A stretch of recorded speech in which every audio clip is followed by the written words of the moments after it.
Hello, friends, and welcome to the Co-Regulated K9s podcast.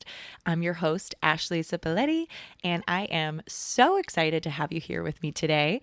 This podcast has been a dream of mine for a long time, so it really means the world to me that you have tuned in. I know that our time is money, honey, so thank you. And I wanted to go over what this podcast will all be about, what you can expect in this season, and who I am. And that way you feel comfortable trusting and listening to me. So, for starts, co-regulated canines is a concept about relating to our dogs in a way of having self-awareness of what impacts our thoughts, feelings, behaviors, all that jazz, and how that impacts our dog's thoughts, feelings, and behaviors, and vice versa. And so when we really understand this concept, it can help skyrocket your training and really your relationships in general. But we'll go into more of that later. So if you're feeling frustrated, overwhelmed, or stuck in your training journey, you're in the right place. Or if you're just somebody who wants to connect with the world better and understand what makes us all tick, this is also a great space for you. And so giving you a little bit more insight into who I am, so that way you feel comfortable listening and sharing your life with me. My name is Ashley. I'm the founder of Co-Regulated K9s. It's a dog training company in San Diego that also does virtual support for clients with reactivity. And my background is I came from working 13 plus years in the psychology field with humans.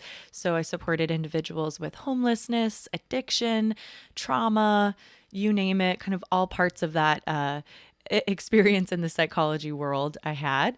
And then also experience in animal training. So I grew up riding and training horses, had kind of the behavior quirky animals like dogs and cats, and then got more serious into my work with animals when I started training horses professionally, and then also working at the Kitsap Humane Society as their adoption program manager. And in that space, I really dove deep into the behavior department. I loved it. I was like, this is just completely blowing my mind of learning dogs' body language in a different way, learning how they perceive the world around them and how to interact with them in a way that they understand. It just completely shifted everything I thought I knew about dogs from TV shows, from past experiences. I was just blown away. It's an incredible organization. I'm a huge, huge fan. And in that space, I interacted with probably thousands of dogs and cats from a variety of backgrounds, some of them from hoarding cases, some of them from really tragic abuse and upbringings like that, some that had no socialization prior to coming there, some that were transported from Hawaii or from other places that just got off a plane and showed up into our shelter. And then also some that were owner surrenders and some that were found as strays where we really didn't know much about them. And what would happen is we just got to meet these dogs in their kennel and hope for the best. I would write their adoption bios, try and figure out, what restrictions do they have? Do they need to thrive? And, at first I was like, I'm in way over my head. Like, who am I to be here, And the more I stepped into the role, the more dogs I met and worked with, the more I learned from people who were my mentors in that space. It just all started to click. And I saw that we are all more similar than different, us and these animals. And realizing that there are things that are contributing to their behavior that are coming from stress, that are coming from trauma, that are coming from just not having a stable, secure home environment or having choices or agency over their daily lives. And I saw some animals literally get sick from stress, physically and mentally. And that's just something you can't really walk away from when you see it. So that's an important part of my story where I really skyrocketed into the dog world. And when I left that position, I was actually going through a lot of emotional turmoil myself. I went through a breakup with somebody I thought I was going to marry and lived with. Had to uproot my life, had basically no money to my name, and felt just a lot of betrayal, a lot of things going on where I felt at my emotional worst. And at that point, was also the onset of me developing a chronic illness called endometriosis. Some people will call it a chronic disease versus illness. And with that, it's extraordinarily painful and exacerbated by stress. And I was in so much pain towards the end. I was actually still working at the Humane Society when I started to get these symptoms. And I was in so much pain. I could not stand. I could not walk. I was late to work almost every day. I could not eat anything. I felt like anything that I ate, I was in so much pain. So I tried an elimination diet thinking it was allergies, lost a ton of weight, was depressed, and honestly, really, really struggling. I was at the most at risk of my life from mental health than I've ever been previously. It was a really, really difficult time. And in that space, when I finally got the courage to leave my living situation, my ex-partner, and move to San Diego, a place that I had always dreamed of living, even though I had no financial cushion, I took the leap and I was scared. I felt like a shell of a human. Going out with my old college friends out here, I was just not feeling like I was the same person that I was back then. And where I'm going with all this is that it really sparked an interest to dive deeper into healing myself through the past experiences that I had, both physically, emotionally, spiritually.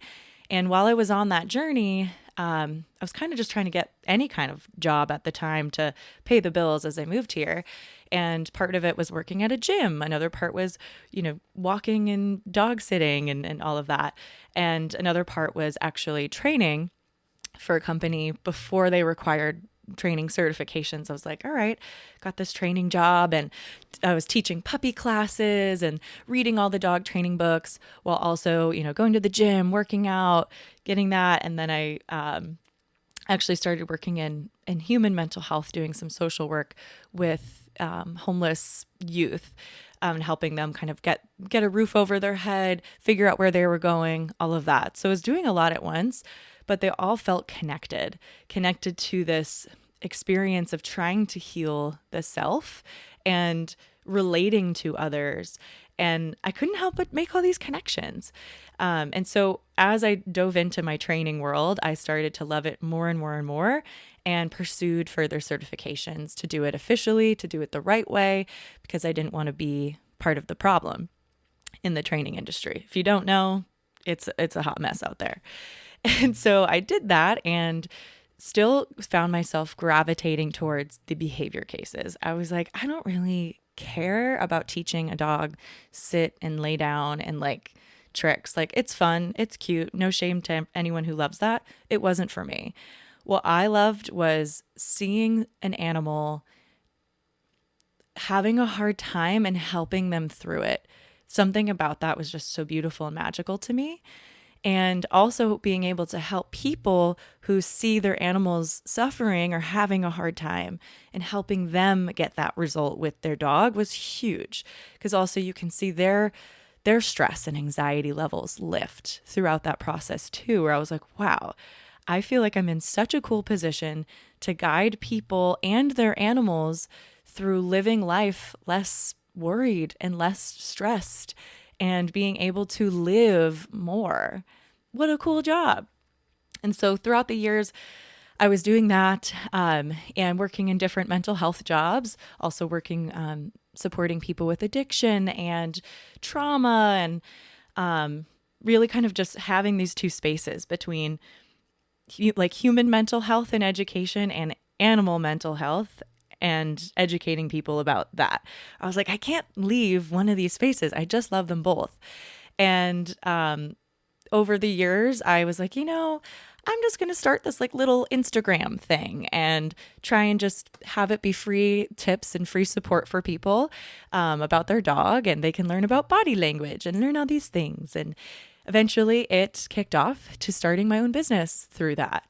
So for that, I am forever grateful for, because it led me to you today, and I don't take that lightly. So thank you.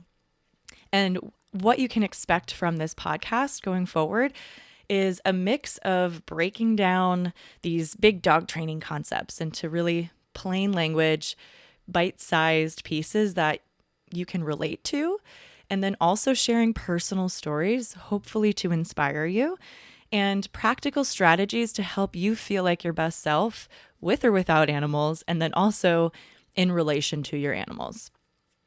So topics are going to kind of cover again this whole concept of co-regulation, mindset shifts, breaking free from outdated, top-down, control-based training methods, and sharing real-life stories and success stories and interviews with experts, not only in the fields of dog training, but also in human mental health and health in general. And this all matters because this isn't, again, a fixing a dog problem. Training issues are behaviors that we don't understand that are giving us an emotional response enough to call a trainer for help. Sometimes that can actually be a very complex or a big safety risk, of course. I don't want to dismiss that by any imagination. But sometimes it's our expectations or our perception of behavior that causes us to feel some kind of emotional way. And now we've got two emotional beings dysregulating each other. So it's really important to understand both of these processes. And so how you can support the podcast, stay connected, is subscribe and follow so you never miss an episode. I'm going to be launching one every week, and share with a friend who you think would benefit from this approach, who is curious about their dog's behavior, who wants to show up better. Even those who are addicted to self-help, myself included, I love that kind of stuff. This really is tying it in and integrating it into your relationship with your dog and yourself. And if you like this podcast so far, leave a review, help others discover it, join the conversation. You can follow me on Instagram at Co-Regulated K9s. That's CO_regulated, the letter K, the number 9S. And let me know what topics you want to hear next. But in the next episode, we're going to dive into co-regulation in more depth and what that means for you and your dog, and how you can really up-level your training. Until then, keep focusing on connection over control and on understanding yourself, because that is going to be the most important piece, no matter what you do. All right, until then, I'll see you next time.